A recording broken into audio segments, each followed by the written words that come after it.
सोहेल अफरीदी साहब की भी बात करते हैं, वज़ीर आला खैबर पख्तूनख्वा, उनको क्यों नहीं इमरान खान से मिलने दिया जा रहा? वज़ीर आज़म शहबाज शरीफ साहब को कहा जाता है, मुल्क का चीफ एग्जीक्यूटिव कह रहा है, पूछ कर बताता हूँ कि मुलाकात होती है या नहीं। राना सनोवर साहब भी कहते हैं कि कहाँ लिखा है कि वज़ीर आला की मुलाकात हो। वो तो कहते हैं कि जी जो जेल रूल्स में एक ही बात लिखी है कि कैद शख्स से उसके करीबी रिश्तेदार और वकील से मुलाकात करवाई जा सकती है, तो ये कोई कंपल्जन नहीं है। क्यों मुलाकात नहीं हो सकती?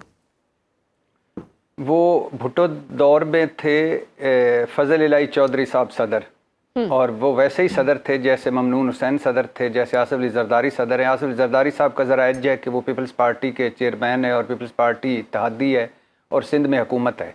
अदरवाइज़ जो इख्तियारात उनके पास हैं वो वैसे ही हैं जो ममनून हुसैन के पास थे, जो रफ़ीक तारड़ के पास थे, जो उस वक्त भुट्टो दौर में फजल इलाही चौधरी के पास थे।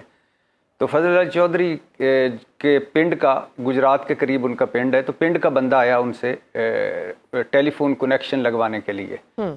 तो वो उन दिनों टेलीफोन जो था वो बहुत बड़ा एक मार्का होता था कि जो घर टेलीफोन जिसके लग जाता था। तो उसने आके फजल इलाही चौधरी साहब से कहा कि मेरा टेलीफोन लगवा दें। तो फजल इलाही चौधरी साहब सोच में पड़ गए। तो बंदे ने पूछा कि आप क्या सोच रहे हैं? उसने कहा मैं सोच रहा हूँ कि कोई टेलीफोन के महकमे में मेरा वाकफ़ है कि नहीं। उसने कहा सर आप सदर हैं, आप सदर ममलकत हैं, आप फ़ोन करेंगे जिसको वो लगा देगा। तो मैं पहली बात तो ये हैरान हूँ कि जो शहबाज शरीफ साहब ने सोहेल अफरीदी को कहा कि मैं पूछ कर बताता हूँ, मतलब पटियाला जेल के सुपरिटेंडेंट से ही पूछना चाह रहे होंगे, जाहिर है, और किससे उन्होंने पूछना है। दूसरी बात, ये गैर आइनी है, गैर कानूनी है, गैर इखलाकी है, गैर सियासी है, गैर इंसानी है ये तर्ज अमल, और गैर जमहूरी है कि अगर सोहेल अफरीदी इमरान खान से मिलना चाहते हैं तो उनको नहीं मिलने दिया जा रहा, और उनको अदालत में आना पड़ रहा है, और उनको हल्फ के लिए भी अदालत में जाना पड़ा, और उनको इमरान खान से मिलने के लिए भी अदालत में आना पड़ा। और फिर उसके बाद आप कहते हैं कि वो हमारे साथ तावन नहीं करता। कभी आप उसको बच्चा कहते हैं, कभी आप उसको दहशतगर्दों का सहूलतकार कहते हैं, कभी उसको आप कहते हैं कि उसकी क्या जुर्रत कि वो हमारी बात ना माने, कभी उस कहते हैं कि जी वो तो ना तजर्बाकार है, सोहेल बुजदार है। तो ये सारी जो चीज़ें नफ़रतें हैं, ये कितनी फैलाएंगे आप क्या हर्ज है कि आप गुड जेस्चर में, गुड फेथ में, जब वो वज़ीर आला बने थे तो उनको मिलने देते, वो मिल लेते, तो ये मेरा ख्याल है उनका तर्ज अमल बेहतर होता। और उन्होंने पंजाब हुकूमत को तहरीरी तौर पर लिखा, वफाक को लिखा, शहबाज शरीफ साहब को खुद दरख्वास्त की। तो इसके बावजूद अभी कोई इतलात आ रही थी जब मैं आ रहा था तो कि शहबाज शरीफ साहब ने हिदायत की है कि पता नहीं किसको हिदायत की है कि उन्हें मिलने दिया जाए। लेकिन ये काबिल मुज़म्मत है और शर्मनाक है ये वफाक का ये सलूक खैबर पख्तूनख्वा के साथ। बिल्कुल, अभी जिस तरह के ड्रामेबाज, कम अकल, ब्लैक मेलर जैसे अल्फाज इस्तेमाल कर रही है हुकूमत वज़ीर आला खैबर पख्तूनख्वा के हवाले से, और फिर वो रिएक्शन भी वहाँ से आ रहा है। अब सोहेल अफरीदी साहब भी वज़ीर आज़म शहबाज शरीफ के बुलाए गए इजलास में नहीं गए, और काबीना भी अभी नहीं बनी। उन्होंने कहा है कि जब तक मुलाकात नहीं होगी मैं डिस्कस नहीं करूँगा तो नहीं बनेगी, और उन्होंने मुज़म्मिल असलम को इजलास में भेज दिया। फिर बुलेट प्रूफ गाड़ियों वाला जो एक मुअम्मा है, जो एक मसला हो गया है कि जो वो भी उन्होंने एक्सेप्ट नहीं की। उन्होंने कहा कि बहुत खटारा थी, वापस कर दी। आज मोहसिन नकवी साहब ने एक्स पर पोस्ट किया कि जी वो गाड़ियाँ हमने बलूचिस्तान भेज दी हैं।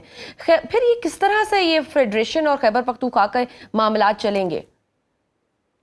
पहली बात तो ये कि जैसे आपने अभी कहा कि मुजम्मल को भेजा उन्होंने और अपने चीफ सेक्रेटरी को भेजा इस इजलास में, और उन्होंने कहा, दूसरा एतराज़ उनका ये था कि जो एजेंडा दिया गया था उसमें लॉ एंड ऑर्डर नहीं था, उसमें अफ़गान मुहाजिरीन के बारे में था, और मैंने उनको कहा था कि जब आप दोहा मुज़ाकरात करके आएँ तो हमें भी ब्रीफ़ करें, तो वो भी ब्रीफ नहीं किया गया, जिसकी वजह से मैं नहीं गया। और दूसरा, 15 साल पुरानी गाड़ियाँ जो एक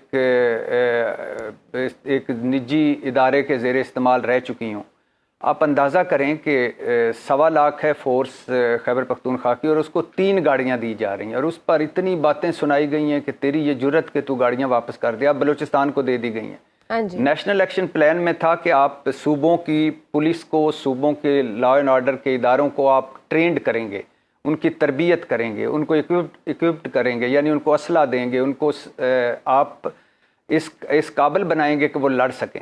अब मुझे बताइए कि 1.25 लाख बंदे उन 3 बुलेट प्रूफ मोहसिन नकवी साहब की गाड़ियों में बैठकर वो किन किन से लड़ेंगे? और अब बलूचिस्तान को दे दी गई हैं तो बलूचिस्तान में क्या वो तीर मार लेंगे? तो ये एटीट्यूड होता है। आप वफाक में आएँ, कभी इस्लामाबाद में आपका आना हो तो देखिएगा शहबाज शरीफ साहब के साथ कितना प्रोटोकॉल चल रहा होता है, मोहसिन नकवी साहब के साथ कितना प्रोटोकॉल चल रहा होता है। आसिफ अली जरदारी साहब लाहौर गए तो उन्होंने अपने स्क्वाड के अलावा 2 और बुलेट प्रूफ गाड़ियाँ मांग ली, 20 कमांडोज मांग लिए, और इसी तरह बाकी सारे छोड़ें, नवाज शरीफ साहब के साथ 25-25 गाड़ियाँ चल रही होती हैं।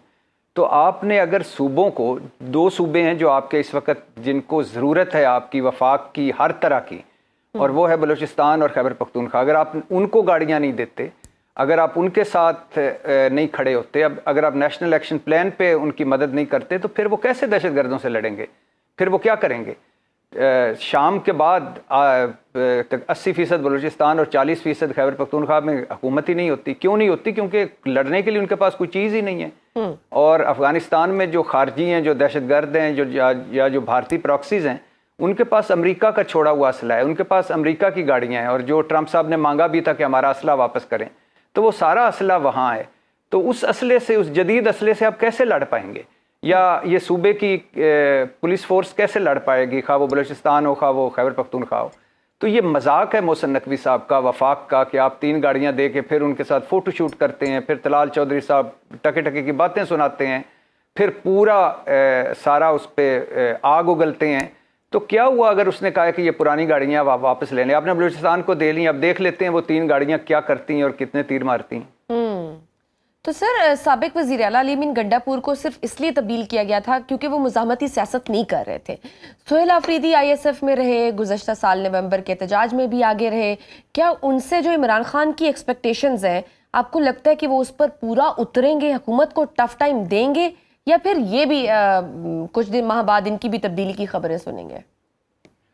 सुहेल अफरीदी साहब के बारे में कुछ प्लस पॉइंट हैं। एक, कि वो पाकिस्तान तहरीक इंसाफ के अंदर हर ग्रुप को काबिल कबूल हैं, यानी उनकी किसी ग्रुप के साथ कोई लड़ाई नहीं है, किसी ग्रुप के साथ कोई झगड़ा नहीं है। दूसरा, ईमानदार आदमी है, उस पर कोई करप्शन के चार्जेस नहीं है। तीसरा, मिडिल क्लास आदमी है, नीचे से ऊपर आया है। चौथा, वो यानी उन चंद लोगों में से हैं जो इमरान खान के लिए, वो उसने सही शेर पढ़ा था कि इश्क इमरान में मारा जाऊंगा, तो वो इस तरह का है। और 5वीं बात ये है कि उसके पास, लेकिन ये प्लस पॉइंट है, और माइनस पॉइंट क्या है कि उसके पास करने को कुछ नहीं है। कैसे? कि एक तो वफाक तावन नहीं कर रहा, दूसरा पाकिस्तान तहरीक इंसाफ के लिए कोई सियासी स्पेस नहीं है, तीसरा जो अब उसने काबीना बनानी, और जो इमरान खान कहेगा वो काबीना बनाएगा, जाहिर है क्योंकि उसमें पुरानी कैबिनेट है, उसमें नए लोग हैं, उसमें सारे धड़ों के लोग हैं। और फिर दहशतगर्दी बदतरीन शिकार है खैबर पख्तूनख्वा, और फिर उसके बाद अफ़गान पाकिस्तान जंग है, और तकरीबन 2650 किलोमीटर की जो सरहद है। तो करने के लिए उसके पास इतना मार्जिन नहीं है। लेकिन ये ज़हन में रहे कि वो कोई डबल विकेट की दोनों तरफ नहीं खेलेगा, वो कोई सारों को खुश करने की कोशिश नहीं करेगा, उसका एक ही है, और वो है इमरान खान। और इमरान खान की जो तवक्कुआत हैं, भट्टी साहब, जिस तरह से अब ये सिक्योरिटी, दाखिला या खारजा अमूर वफाक का सब्जेक्ट है, तो अब सुहेल अफरीदी ने 25 अक्टूबर को खैबर पख्तूनख्वा में अमायदीन का अमन जरगा भी बुलाया हुआ है अफगानिस्तान के मामले पर, कि हम तय करेंगे क्या करना है, हम सॉर्ट आउट करते हैं। तो ऐसे मामलात होंगे तो फिर वफाक को चैलेंज किया जाएगा, तो क्या सुहेल अफरीदी वजारत आला पर लंबा अरसा बरकरार रह पाएंगे? फिर मेरा ख्याल है कि अब पाकिस्तान तहरीक इंसाफ का ये मसला नहीं रहा कि वजारत आला रखनी है कि नहीं रखनी। अब इससे बात आगे निकल गई है, और अब सूरत हाल इससे ज़्यादा आगे बढ़ गई है। अब मुझे नहीं लगता कि वफाक इतना बड़ा कोई कदम उठा सकता है, या इतना बड़ा मिस एडवेंचर कर सकता है, या इतनी ज़्यादा आगे जा सकता है, कोई गवर्नर राज लगा दे या कोई डम्मी किस्म का सेटअप ले आए। हो नहीं सकता, क्योंकि पूरी कोशिशें की, 90 के 90 लोग खड़े हुए थे, 92 लोग हैं पाकिस्तान तहरीक इंसाफ के, एक स्पीकर का वोट था और एक बाहर गया हुआ था, बाकी 90 लोग पाकिस्तान तहरीक इंसाफ के पीछे खड़े थे, सुहेल अफरीदी के पीछे खड़े थे।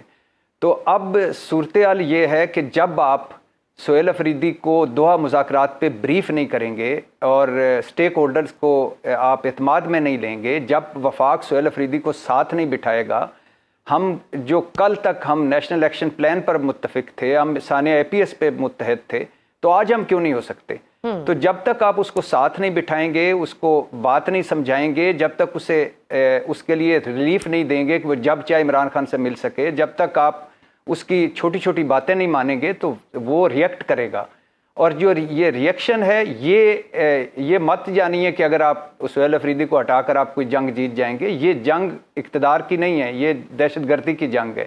اور دہشت گردی کی جنگ پاکستان کی جنگ ہے, اور یعنی ہماری جنگ ہے, آنے والی نسلوں کی جنگ ہے. تو اس میں اگر آپ نے قابو پانا ہے اس پر, تو آپ کو سہیل افریدی کو ساتھ بٹھانا پڑے گا. بلوچستان اور خیبر پختونخوا کو بار بار بلانا پڑے گا, بار بار سمجھانا پڑے گا. دونوں کا مقصد ایک ہے. سہیل افریدی نے کب کہا ہے, ابھی تک کوئی اس کا قابل اعتراض کوئی بیان مجھے بتا دیں جس میں اس نے تھریٹ کیا ہو, یا کب کہا ہے کہ ہم بالکل دونوں نہیں پارٹی مانتے. صوبے میں امن کی بات کر رہی ہیں. ہاں بالکل صحیح کہہ رہی ہیں آپ کہ ایشو بیسیکلی کیا ہے. ایشو بیسیکلی یہ ہے کہ پاکستان تحریک انصاف مذاکرات چاہتی تھی, وہ بات چیت سے معاملہ حل کرنا چاہتی تھی. یہ چاہتے ہیں کہ آپریشن ہونا چاہیے. لیکن سر آپ نے بھی تو کل یہ بات کی ہے کہ افغان طالبان لاتوں کے بھوت ہیں, باتوں سے نہیں مانیں گے اور آپریشن ہونا چاہیے, تو ان کے خلاف تو یہ بات آخر پی ٹی آئی کیوں نہیں سمجھ پا رہی؟ کیونکہ طالبان سے مذاکرات کا تو ایک لمبا ٹریک ریکارڈ ہے نا, کہ وہ ہر بار معاہدہ توڑتے ہیں اور دہشت گردی کرتے ہیں. میری ذاتی رائے تو بالکل میں اس حق میں ہوں کہ اللہ نہ کرے کہ اللہ کرے میں غلط ثابت ہوں, لیکن مجھے ایسا لگتا ہے کہ یہ کوئی لمبا چوڑا یہ جو دوحہ ایگریمنٹ ہے یہ نہیں چلے گا. اس کی وجہ یہ ہے کہ داعش بھی ہے وہاں, القاعدہ بھی ہے وہاں, اور بھارت ہے پیچھے, آگے افغانستان ہے, آگے خارجی ہیں, دہشت گرد ہیں. پھر اس کے علاوہ جو اتنی بڑی سرحد ہے, پھر اس کے علاوہ جو افغان حکومت میں لوگ ہیں وہ بڑے خلاف ہیں, بہت سارے لوگ پاکستان کے خلاف ہیں. اور مجھے یاد آ رہا ہے ملا عمر جو ان کا امیر ہے, یہ جو وزیر دفاع ہیں ملا یعقوب, ان کے والد ملا عمر اور ان کے سابق امیر, وہ کہتے تھے کہ پاکستان کا ایک خون کا قطرہ افغانستان کا خون کا قطرہ ہے, اور پاکستان پر حملہ افغانستان پر حملہ ہوگا, تصور کیا جائے گا.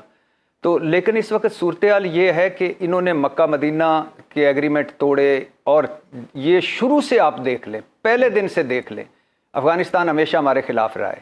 اور مجھے حیرت ہوتی ہے کہ کیوں خلاف ہے, حالانکہ ہم نے تو ان کے لیے اپنا سب کچھ تباہ کر لیا. وہ جان ایلیا کہتے ہیں میں بھی بڑا عجیب ہوں, پتہ نہیں ایک آدھ لفظ ادھر ادھر ہو جائے تو معذرت چاہتا ہوں, میں بھی بڑا عجیب ہوں, بہت عجیب ہوں, خود کو تباہ کر لیا اور ملال بھی نہیں. اور ہم نے تو ان کے لیے نعرہ مارا کہ مضبوط افغانستان مضبوط پاکستان, حالانکہ یہ نعرہ غلط تھا.